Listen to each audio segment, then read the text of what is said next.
دختری تاجیک را زیبد، لباسی تاجیکی،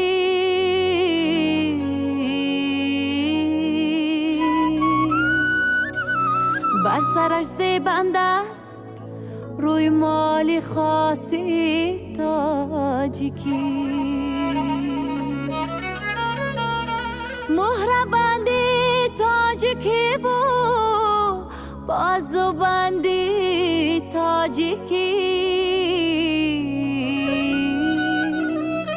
زیبی زیبا دختری بالا بلندی تاجیکی.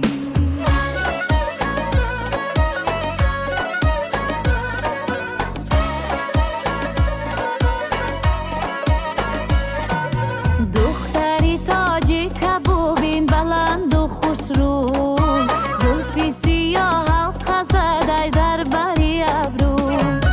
دختری تاجیک بوبین بلند و خوش رو، زلفی سیاه حلقه زده در بری ابرو.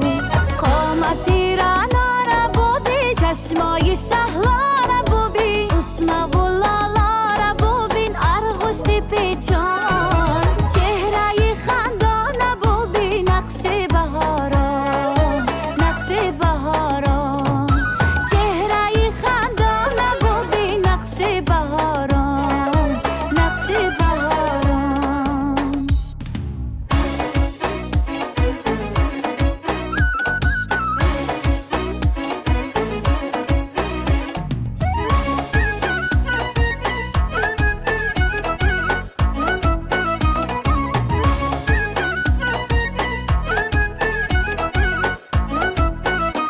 در تنچکنی زیبا، هم اطلس و هم قیمها، هم ادرسی به هم تازه بی دختری تاجی.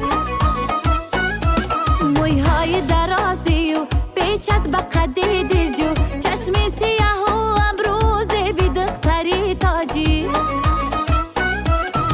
قامتی دلجو را بو بی سر بی خیرامان، خالی بری رو را بو بی لال بدخشان. تاقی سوخدی نگر شالی زرفشان، بسر کرتای خطلان ببر رشک گلیستان، رشک گلیستان. تاج عروسی بسر از مهره و مرجان، مهره و مرجان.